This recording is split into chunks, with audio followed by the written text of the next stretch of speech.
se presenta la comunicación Educación Superior Inclusiva, potencialidades y retos de la inteligencia artificial en la docencia, realizada por María Ángeles Pascual, Susana Sánchez y Andrea González López. Nosotras somos profesores del grupo CINTAC, grupo de investigación CINTAC de la Universidad de Oviedo, y nos encontramos en la Facultad de Formación del Profesor. Nuestro reto durante el curso 24-25 era la incorporación de la IA en la metodología docente universitaria en diferentes asignaturas de los títulos de maestro y en el máster de educación secundaria. Nuestro objetivo era mantener el foco en el desarrollo de capacidades y en un diseño más inclusivo que favoreciera la igualdad. Es un proyecto que se vincula con la estrategia de especialización inteligente de la Universidad de Oviedo, relacionada más directamente con el campo Sociedad y Tecnologías Digitales.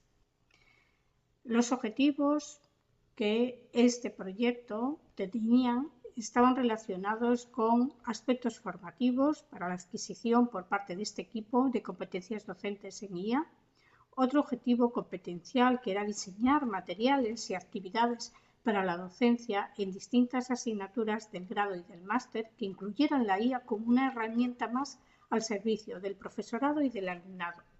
Había otro objetivo que era más innovador y difusor, que era implementar modelos de aprendizaje desarrollados por los sistemas de IA mediante actividades a realizar por el alumnado en las diferentes actividades. Y un objetivo evaluador que estaba vinculado a la satisfacción y al aprendizaje del alumnado con las actividades diseñadas.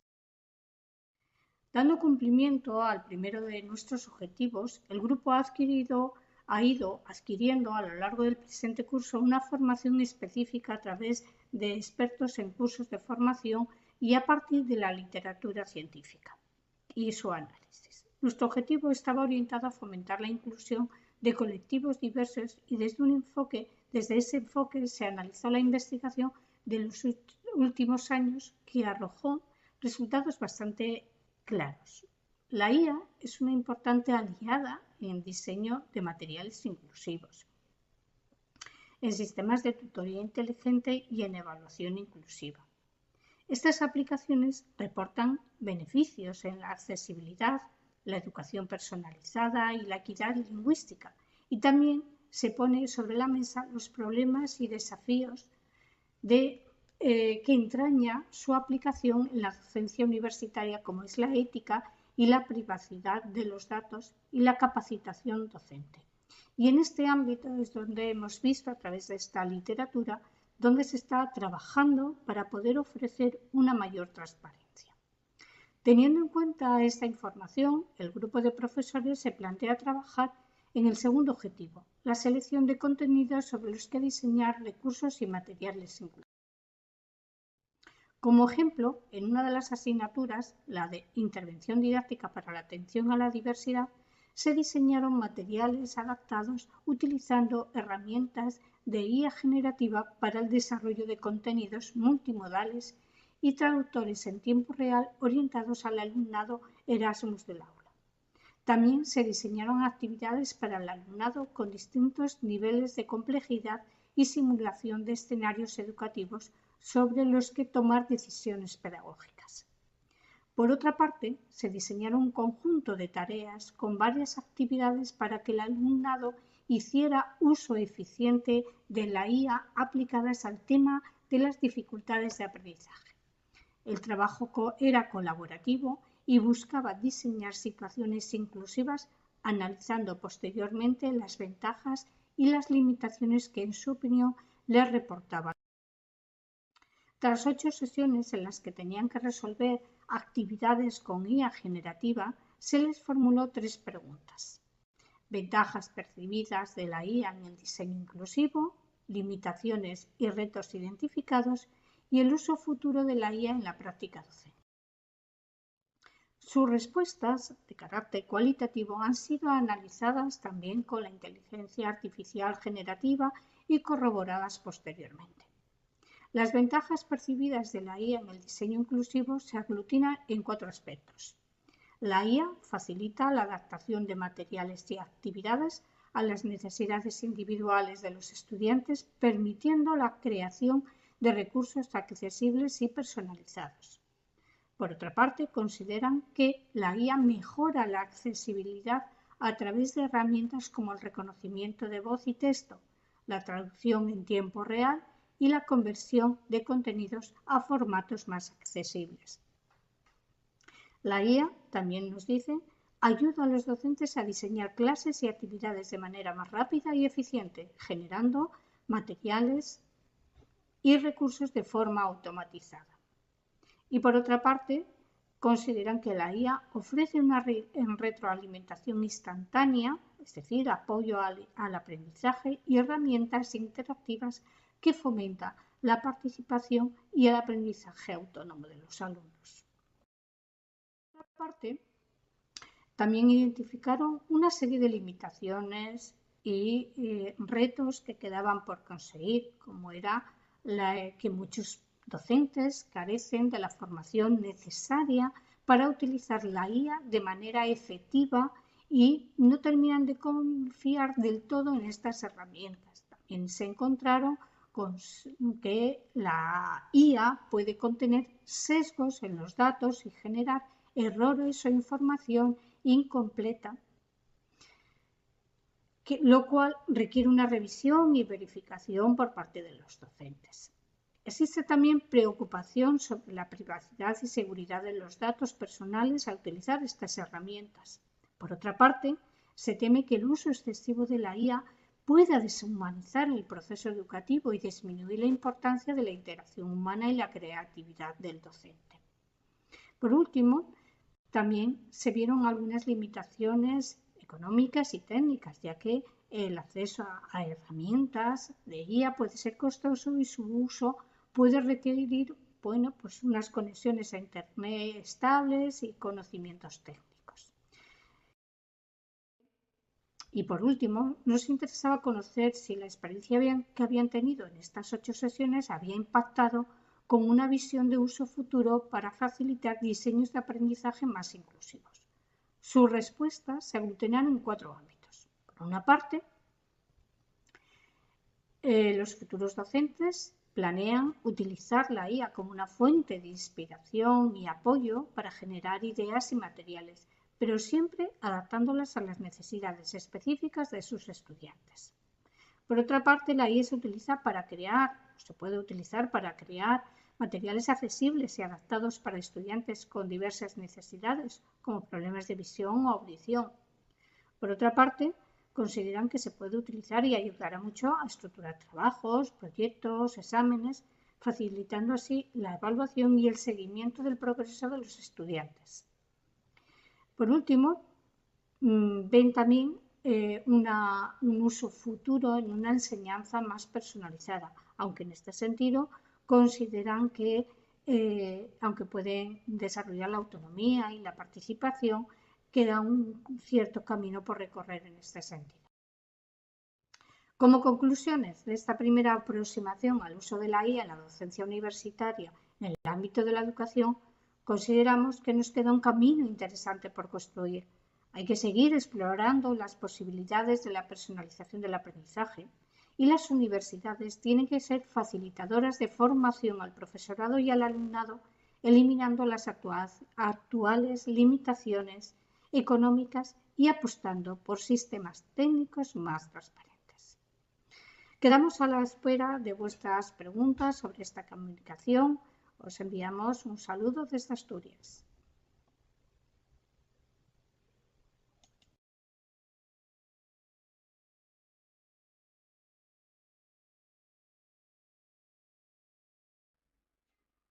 Encantada de saludarles.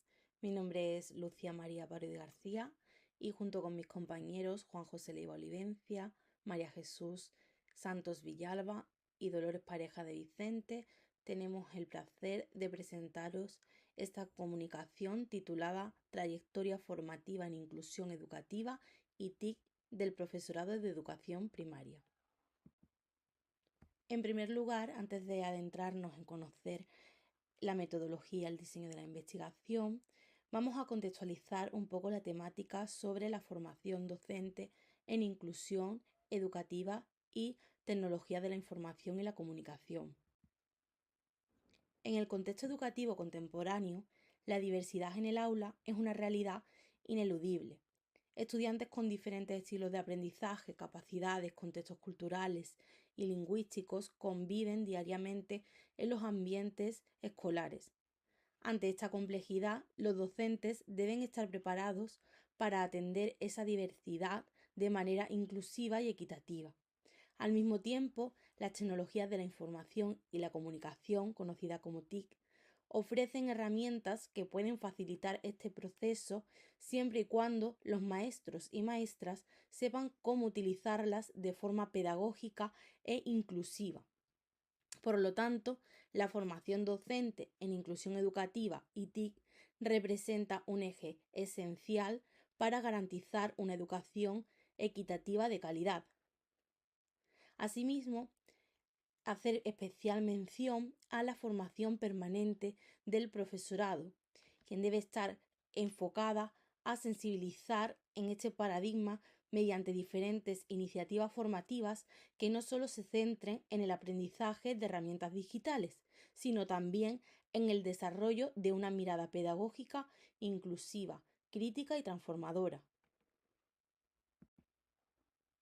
La inclusión educativa no es solamente integrar a todos los estudiantes en un aula en común, sino generar condiciones reales de participación y aprendizaje para todas y todos, respetando y valorando la diversidad presente.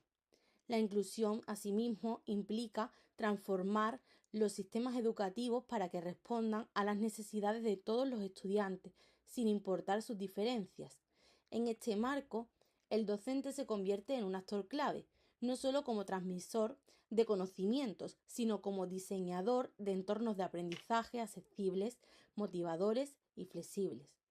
Sin embargo, en la práctica habitual, muchos docentes enfrentan dificultades para llevar a cabo una enseñanza inclusiva debido a la falta de formación, recursos y también apoyo institucional. Las TIC pueden desempeñar un rol transformador desde software de accesibilidad hasta plataformas de aprendizaje adaptativo, recursos multimedia. Las tecnologías permiten diversificar las formas de enseñar y de evaluar. Por ejemplo, si nos encontramos con un estudiante con discapacidad visual, puede acceder a contenidos a través de lectores de pantalla. Pensando en otro estudiante con dificultades de lectoescritura, puede usar aplicaciones que conviertan texto en voz. De este modo, las TIC pueden ser grandes aliadas para la inclusión, pero solo si los docentes están preparados realmente para utilizarlas de forma correcta. El objetivo de este estudio es indagar en la trayectoria formativa en inclusión educativa y TIC del profesorado de la etapa de educación primaria, para la mejora de las prácticas pedagógicas desarrolladas en las aulas. Ahora vamos a pasar al diseño de la investigación.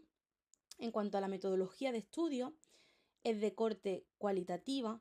La muestra con la que hemos contado es de 10 docentes en activo de diferentes centros educativos de la provincia de Málaga, España. Se han realizado entrevistas semiestructuradas y las cuestiones principales en las que nos hemos centrado son sobre la trayectoria formativa en inclusión y TIC que tienen estos docentes y sus percepciones acerca de dicha formación, cómo han percibido esa formación a lo largo del tiempo.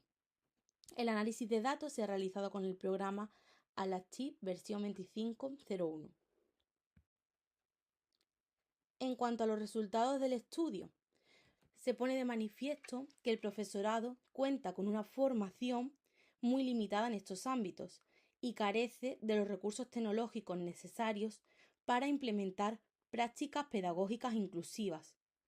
La formación docente actual, la mayoría de las veces, no contempla de forma, podemos decir, articulada, la inclusión y el uso de las TIC. Por un lado, se imparten cursos aislados sobre diversidad, sin un enfoque práctico, y por otro lado, se ofrecen talleres de tecnología educativa, que priorizan su uso instrumental, sin una mirada pedagógica, inclusiva y crítica. ¿Esto qué genera? Una brecha entre los discursos y las prácticas reales en las aulas. Es fundamental el apoyo institucional y el diseño de políticas educativas que defiendan esta formación, promoviendo marcos normativos claros, recursos adecuados y espacios de desarrollo profesional docente, tanto inicial como permanente.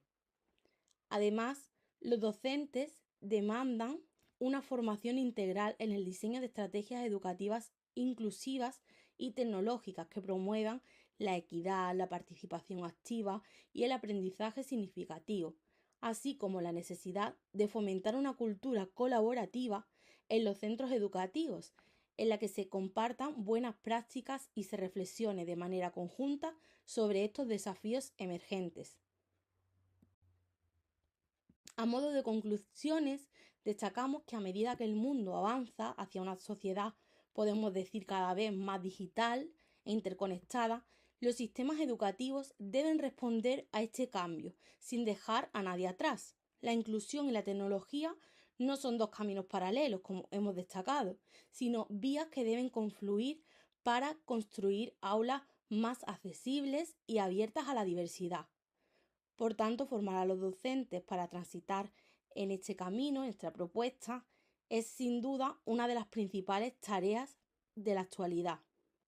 No se trata solo de capacitar técnicamente a los docentes en el uso de nuevas herramientas, sino de construir una mirada pedagógica crítica comprometida con la equidad, la justicia social y la innovación educativa.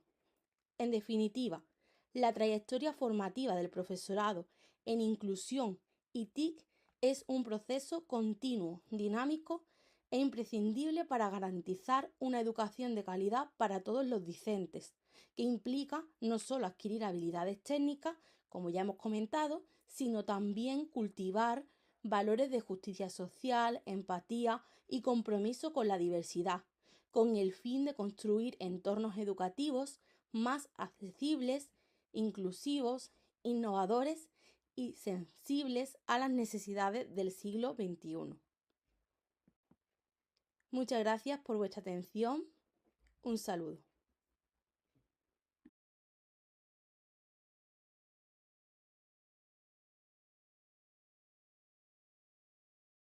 Bueno, buenas tardes a todos y a todas. Soy Eduardo Contreras Cintado, docente de secundaria y doctorando de la Universidad Pública de Navarra. Y para este CISE 2025 hemos pensado, mi directora Mariana Pal y yo, que sería interesante hacer un pequeño resumen de la tesis que desarrollo sobre integración tecnológica educativa y mostrar algunos de los resultados que hemos obtenido hasta el momento. En otras palabras, poder comentar qué hemos venido analizando hasta ahora, dónde estamos actualmente y hacia dónde queremos navegar en un futuro cercano. Todo ello a través de esta presentación que se titula Factores personales y contextuales que explican el uso de la tecnología en el aula de primaria y de secundaria.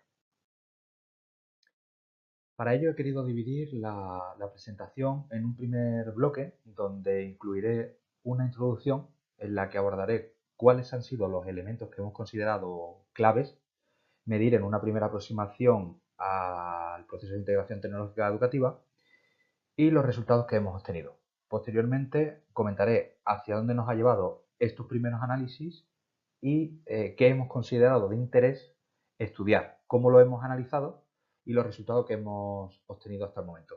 Y finalmente comentaré algunas de las conclusiones que hemos podido obtener a lo largo del camino. Bien, desde un primer momento consideramos de interés analizar qué estrategias nacionales y autonómicas se han desarrollado desde 1980 hasta la actualidad como una forma de observar la apuesta de las distintas administraciones por integrar, digamos, la tecnología en los centros educativos que son de su competencia.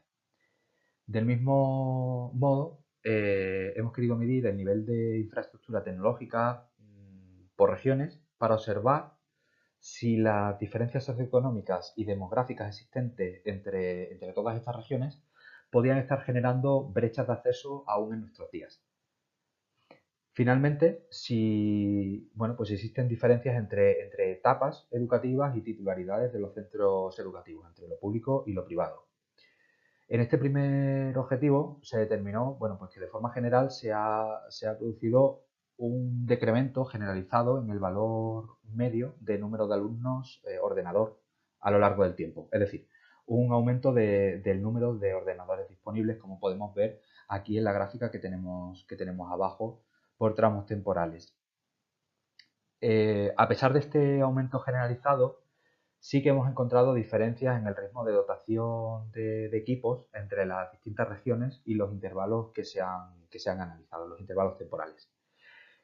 Se ha concluido que no existe una dependencia clara entre el PIB regional y la dotación. De hecho, bueno, aunque no sea generalizable para todas las comunidades autónomas, pero sí que algunas comunidades, como por ejemplo Navarra y Extremadura, se alcanza el modelo 1:1, que eso quiere decir un ordenador o un equipo por alumno, teniendo realidades socioeconómicas totalmente distintas. Extremadura es la comunidad autónoma, la región con menor PIB per cápita, y Navarra una de las regiones con mayor PIB per cápita.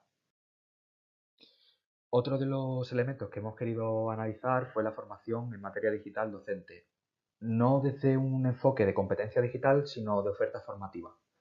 En la bibliografía, si leéis un poco sobre el tema, está ampliamente descrito que la formación en materia digital ha sido insuficiente, digamos, para aprovechar todas las posibilidades que ofrecen estas herramientas. Y uno de los argumentos que ha tomado mayor notoriedad ha sido que tradicionalmente se han ofertado cursos formativos dirigidos al conocimiento tecnológico, dejando, digamos, al lado más la dimensión pedagógica, didáctica y de contenido. Y quisimos ahondar un poquito más en esto, sobre esta idea, y para ello, pues bueno, analizamos un total de 34.069 cursos de formación cedidos por distintas administraciones que lógicamente quisieron participar. De este análisis concluimos bueno, que si bien los cursos dirigidos al conocimiento de las herramientas y su iniciación han sido una constante a lo largo del tiempo, entre otros motivos, porque se va renovando la infraestructura y el profesorado Nobel, digamos, necesita conocer también aspectos básicos sobre la tecnología que va a tener en el aula. A partir de 2015, aunque solo esté representando en el gráfico Andalucía, pero se analizaron otros territorios, a partir del 2015 aproximadamente, 2016, parece que cambian las reglas del juego y la dimensión didáctica y de contenido comienza a tomar mayor presencia. Incluso supera, si os fijáis aquí, la didáctica y de contenido en azul y las herramientas propiamente dichas, ¿no?, en rojo. En algunos tramos supera a estos cursos de carácter puramente tecnológico. Teniendo claro que ha mejorado de forma general el nivel de infraestructura en los centros educativos por la apuesta continua al final de las administraciones y que bueno, que sí existe una oferta variada de cursos en materia digital, quisimos comprobar si estos elementos, que son imprescindibles, como digo, se relacionan con la frecuencia de uso y con la variedad de programas que utiliza el profesorado en sus horas lectivas. Además, comprobar si la percepción, la percepción que presenta el docente sobre estas herramientas, gracias a los resultados que consigue con su aplicación diaria, digamos, en el aula, promueve también la frecuencia de uso. Del mismo modo, qué elementos repercuten en la motivación que presenta el docente a la hora de formarse en la materia. Y finalmente, si el propio uso y la variedad de programas que están usando en el aula, sumado a esa percepción, tienen una repercusión en lo que para nosotros resulta clave, que es la personalización de la enseñanza a través de la tecnología. Para ello, para abordar toda esta serie de objetivos, lanzamos un cuestionario, a todos los centros educativos de España, de unos 26 ítems estructurados con distintas escalas y agrupados en 8 bloques, pues, que iban a ser referentes al perfil del profesorado, características del centro educativo, el perfil socioeconómico y académico del alumnado que lo nutre, la infraestructura del propio centro, el uso de la infraestructura en el aula, la percepción del docente, las prácticas de personalización con la tecnología, importante, ¿vale? y los resultados pues, que ha ido obteniendo. Todos estos datos que se recopilaron gracias al cuestionario que se lanzó a toda España se analizó mediante un modelo de ecuaciones estructurales siguiendo un enfoque de pasos en árbol. Y para ello se utilizó el paquete Laban integrado en el sistema de programación R que, bueno, pues que es específico para esta tarea. Nuestros resultados muestran que los índices de regresión beta reportan un comportamiento muy diferente para primaria y para secundaria. Según los resultados que hemos obtenido en primaria, el uso de la tecnología en el aula está fuertemente mediado por la disponibilidad de infraestructura que presente el centro educativo. Si veis, beta igual a 0.6 con un p-valor de 0.02 y no por la formación que adquiera el profesorado en la materia o la percepción de lo que consigue con la tecnología en su práctica diaria. Sin embargo, en secundaria el uso sí que está mediado tanto por la infraestructura disponible como por lo competente que sea el docente con las distintas herramientas que tiene a su alcance y la percepción que presente. La intención de formarse en materia digital está mediada en ambas etapas por el perfil docente y no por la percepción que pueda tener.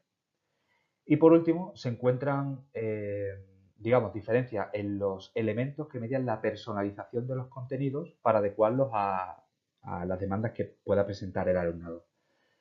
Si bien la percepción determina que se lleva a cabo la personalización en ambas etapas, en secundaria la frecuencia de uso de estas herramientas y el tipo de software que se utiliza también median esta relación.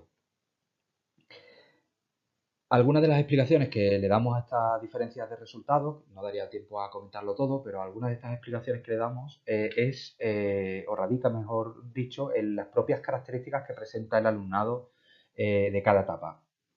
Respecto a su demanda cognitiva, el nivel competencial que debe adquirir, lógicamente totalmente distinto en primaria y secundaria, su grado de autonomía para utilizar las herramientas o la propia complejidad del contenido curricular al que se enfrenta.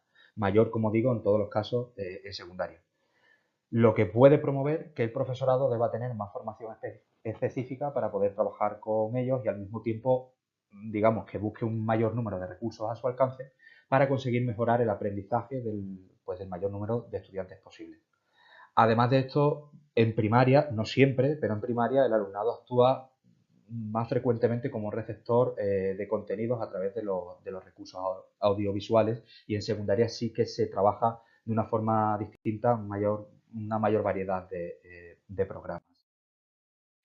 Con todo ello sí que podemos concluir, ya para finalizar, que cada etapa educativa pues bueno, funciona como un ecosistema distinto en el cual el proceso de integración tecnológica se debe abordar llevando a cabo un diseño específico, puesto que los elementos que lo conforman, como son, ya hemos dicho, la infraestructura, la formación que posea el profesorado en materia digital, su intención de seguir formándose, la experiencia profesional o la propia percepción, ¿no?, que presente sobre la tecnología, presentan una dinámica distinta.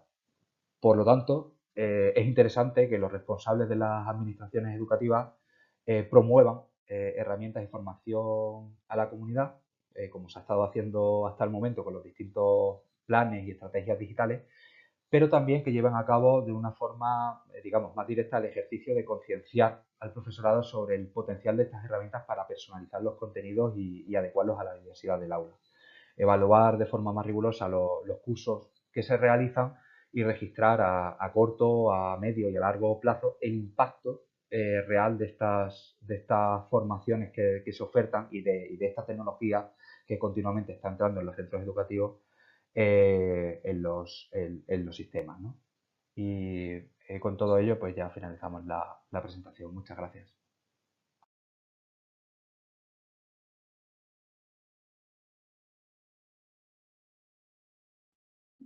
Egunon, mi nombre es Carlos Miranda Rodríguez, doctorando en estudios sobre desarrollo por la Universidad del País Vasco, en el Instituto EGOA. Hoy tengo el honor de presentar los resultados de un metaanálisis cualitativo sistemático titulado Brecha digital y educación rural durante la pandemia de COVID-19, Este trabajo nace desde la preocupación por las profundas desigualdades digitales que se evidenciaron y ampliaron durante el periodo de educación remota de emergencia, particularmente en contextos rurales del sur global. La investigación se fundamenta en una revisión sistemática y rigurosa de la literatura académica indexada, guiada por el protocolo Prisma Moher et al. 2009 y el modelo de acceso digital de 5 niveles desarrollado por Van Dijk y Van Dusen.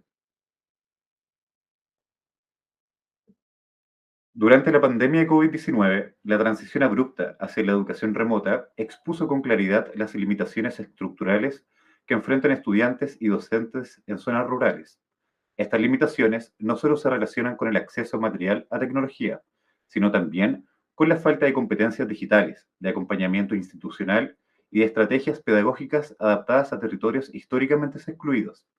Estudios provenientes de países como Perú, Nepal, Filipinas y China, entre otros, documentaron situaciones de tensión entre las demandas institucionales de continuar el proceso educativo y las condiciones reales del entorno familiar, social y económico de las zonas de estudiantes rurales.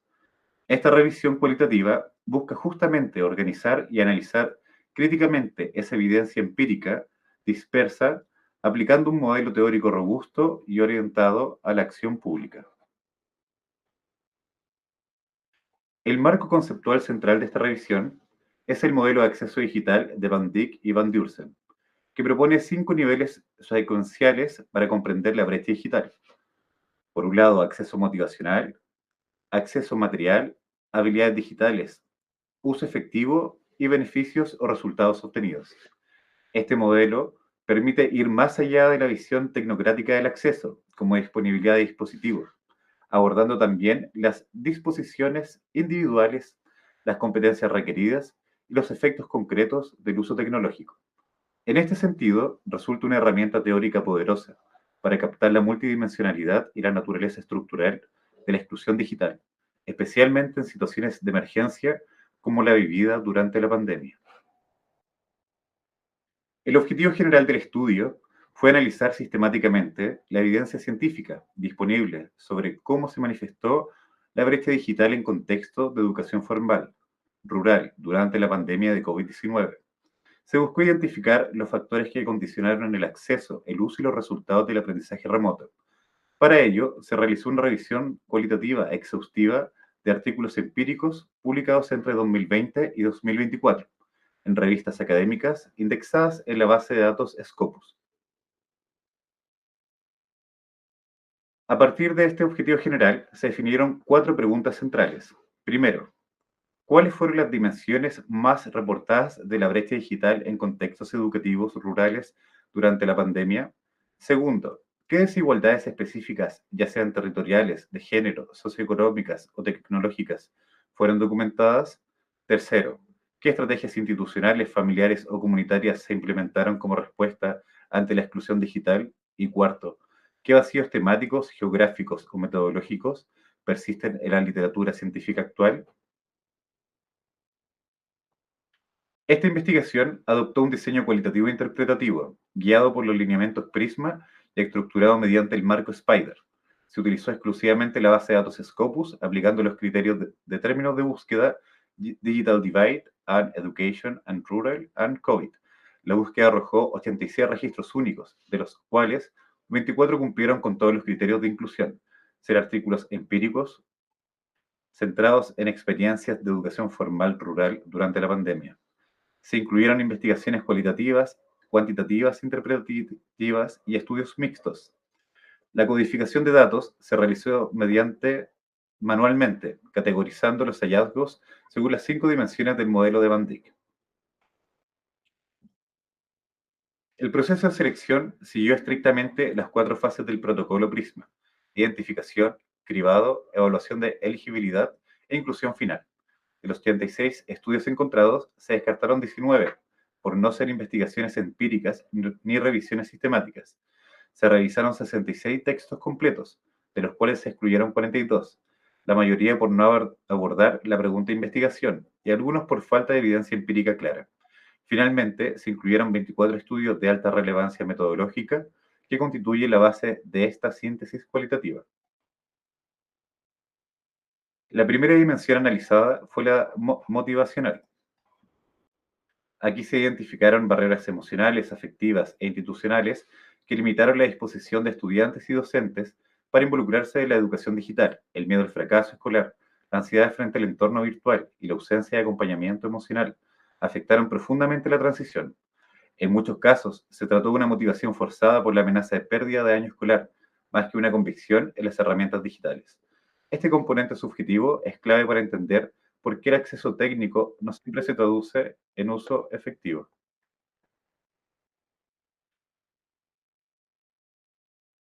Dimensión material. Esta fue la dimensión más reportada. Se documentaron profundas desigualdades en el acceso a conectividad, dispositivos, electricidad y plataformas. Estas carencias afectaron de manera desproporcionada a estudiantes de zonas rurales, mujeres, comunidades indígenas y familias con menores ingresos. El déficit estructural de infraestructura educativa y tecnología se tradujo en una exclusión sistemática del proceso de aprendizaje remoto. Aquí se manifiestan con fuerza las desigualdades territoriales y socioeconómicas que condicionaron la participación educativa durante la pandemia. En cuanto a habilidades digitales, se observó una baja preparación técnica, tanto en estudiantes como en docentes. Esta falta de alfabetización digital básica impidió el uso autónomo y estratégico de las herramientas tecnológicas. Muchos docentes se enfrentaron dificultades para diseñar clases en línea o evaluar a distancia, y los estudiantes dependieron excesivamente del acompañamiento adulto que no siempre estuvo disponible. Esta dimensión mostró que la exclusión digital no solo se refiere a lo que se tiene, sino a lo que sabe hacer con ello. La dimensión de uso reveló un patrón fragmentado y discontinuo, incluso en los casos en que existía conectividad mínima.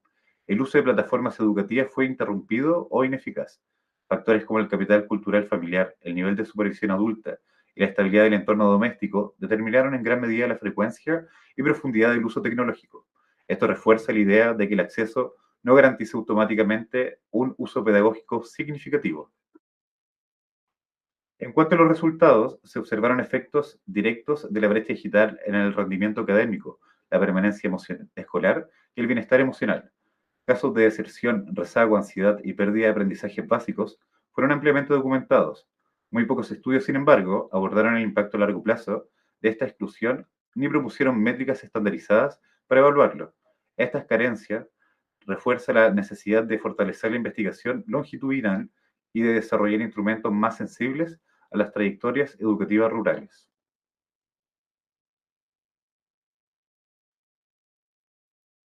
A pesar de este escenario crítico, algunos estudios documentaron estrategias de resiliencia impulsada por familias, comunidades y docentes. Estas incluyeron el uso compartido de dispositivos, el traslado físico a zonas con señal, la impresión de guías o la implementación de plataformas móviles de bajo costo. Sin embargo, la mayoría de estas respuestas fueron reactivas, desiguales y sostenidas por el esfuerzo individual o comunitario, más que por políticas públicas estructuradas. Esto habla de la capacidad adaptativa de los territorios, pero también de la necesidad de institucionalizar este apoyo. En síntesis, esta revisión cualitativa demuestra que la brecha digital en la educación rural durante la pandemia fue una manifestación estructural de desigualdades históricas. El modelo de acceso digital de 5 niveles permitió capturar la complejidad de este fenómeno, mostrando que la exclusión digital opera simultáneamente en múltiples planos. Las políticas públicas deben adoptar un enfoque integral que combine conectividad, habilidades digitales, apoyos psicoemocionales y participación comunitaria. No basta con entregar dispositivos, se requiere una transformación pedagógica crítica que coloque en el centro la realidad y las necesidades de las comunidades rurales. Dejo a continuación la bibliografía metodológica y del metaanálisis en caso de que alguien quisiera profundizar. Y Mila Esker, muchas gracias al comité organizador de CIS y a todos los presentes. Espero que esta investigación contribuya a abrir nuevas conversaciones sobre justicia digital y territorial en la educación. Quedo atento a sus preguntas y comentarios. Agur.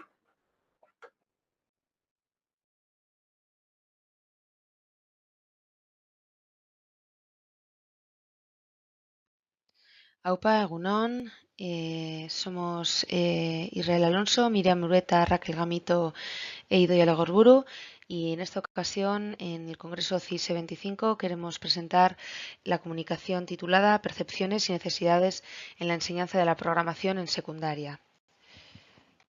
Esta comunicación viene tras la elaboración de un proyecto Erasmus Plus respecto al tema ya mencionado, que es el trabajo de Arduino dentro de la programación de la educación secundaria. Este proyecto europeo está conformado por varios partners de diferentes países, tales como Grecia, Chipre o España, y pretende de alguna manera analizar el estado actual de la enseñanza de la programación en primaria y secundaria en España y en otros países ya mencionados, así como explorar percepciones, experiencias y necesidades de profesorado y alumnado que participan de forma no principal, pero sí secundaria en el proyecto. Y finalmente, el proyecto también se enfoca en el uso de herramientas como Arduino y otras metodologías innovadoras. En concreto, en este tercer punto, lo que se pretende es elaborar una plataforma que tenga dentro de la cual pueda trabajarse una unidad didáctica de Arduino, tanto para el profesorado con las explicaciones necesarias, así como con planteamientos concretos y prácticos para el alumnado. La metodología que se ha utilizado en primer lugar, de cara a hacer el primer análisis, se trata de unas encuestas estructuradas con 10 preguntas a responder por cada grupo. Y los participantes y las participantes de las mismas han sido 52 docentes de secundaria, 32 estudiantes de secundaria de un centro educativo de Vizcaya, y bueno, pues todo ello hace un total de 84 personas. El tipo de preguntas han sido de respuesta múltiple y selección múltiple. Estas encuestas han sido abiertas por Google Forms dentro de unos participantes escogidos previamente por su interés, es decir, se abrió la convocatoria a todos los centros públicos de la red pública vasca y aquellos que respondieron fueron los seleccionados para trabajar con estas encuestas. Tal y como se ve aquí, ha habido un número bastante alto de docentes, todos ellos han sido docentes de ramas técnicas o de ciencias. Los principales resultados dentro de este primer grupo de participantes, que es la plantilla docente, son los siguientes. En primer lugar, una alta experiencia previa en enseñanza de programación. Ellos y ellas reconocen la importancia también de la programación como habilidad esencial, es decir, le dan mucha importancia a esta capacidad dentro de la sociedad actual. En tercer lugar, las dificultades para integrar la programación en el currículum. En cuarto lugar, desconocimiento generalizado sobre el uso educativo de Arduino, ya que algunas personas participantes sí que conocían y han utilizado entre sus programaciones la codificación de Arduino, pero sí que es cierto que la mayoría de ellos y ellas era algo que desconocían y sí, de alguna manera, después de algún workshop realizado, han mostrado su interés. Y finalmente, pues precisamente, ¿no?, el interés en metodologías gamificadas y formación continua. En cuanto al alumnado, los principales resultados son los siguientes.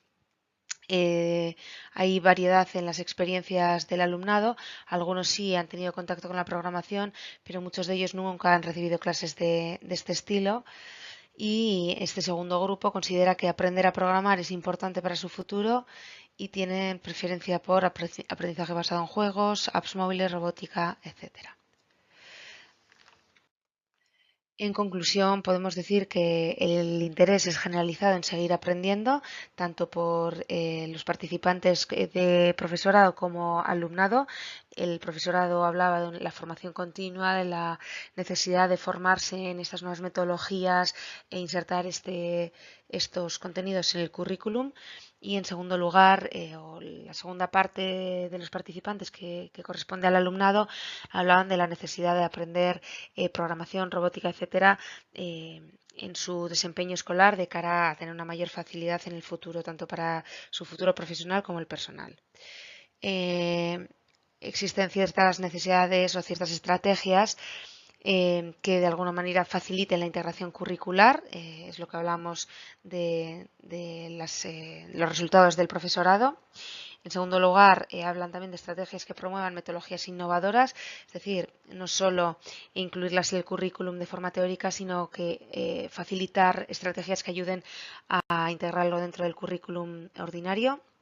Y finalmente, estrategias que garanticen el acceso a recursos y formación para docentes y alumnado, tal y como hemos comentado en el punto 1 de las conclusiones. Nada más por nuestra parte, eskerrik asko, mila esker por vuestra atención y cualquier asunto o duda que tengáis, estamos a vuestra disposición en el correo que se ve en pantalla. Mila esker eta ondo izan.